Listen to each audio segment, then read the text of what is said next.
ওই যে আমি বললাম যে আমি আর্জেন্টিনা কিনি 500 পিস, ব্রাজিল কিনি 150 পিস আমি কিনি। মোটামুটি ভালো, আমি তো বললাম ভালো বিক্রি করছি, আল্লাহ ভালো বিক্রি করেছে। এবার জার্সিও বেশি বিক্রি হইতেছে, পতাকাও বেশি বিক্রি হইতেছে। আর্জেন্টিনায়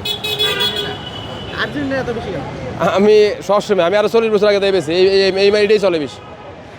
ম্যারাডোনা আমল থেকে আমি এগুলো বিক্রি করি। ম্যারাডোনা যে সময় সর্বপ্রথম বিশ্বকাপ খেলে তখন থেকে এই যে ম্যারাডোনা মাল আমার কাছে এখনো আছে।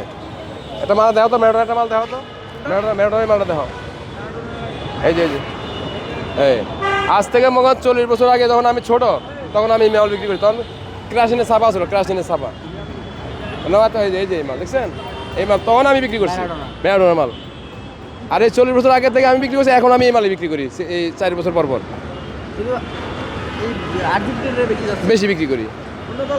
অন্য দল টুকটাক, মানে দুই একটা, যেমন পর্তুগাল ইদানিং একটু, এরপরে আপনি ইরান, ব্রাজিল তেমন না। ওই যে আমি বললাম যে আমি আর্জেন্টিনা কিনি 500 পিস, ব্রাজিল কিনি 150 পিস আমি কিনি। আমি নিজে তো বিক্রি করি।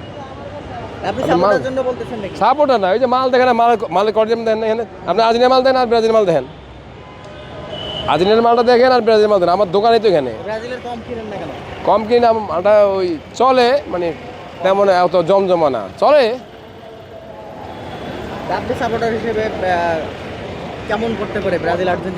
মোটামুটি দোনো দলে আমি মনে করি যে ভালো করবো, দোনো দলে ভালো করবো না, তারপরেও চেষ্টা করবে তারা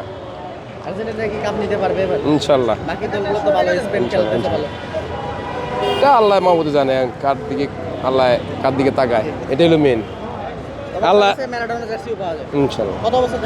এমনি এটা আমি একদম সর্বপ্রথম যখন ম্যারাডোনার মা খেলে বিশ্বকাপে তখন তাই আমি যাচ্ছি বিক্রি করি 4 বছর পর পর। আমি তখন 11 বছর বয়স আমার, আমি ফার্ম কিনে 55 বছর বেশি এমনি যাচ্ছি চলতেছে এই বছর সবচেয়ে বেশি চলছে। এত না, এত চলে না, চলছে, মানে ম্যারাডোনার মালে বিক্রি করছি আমরা বেশি।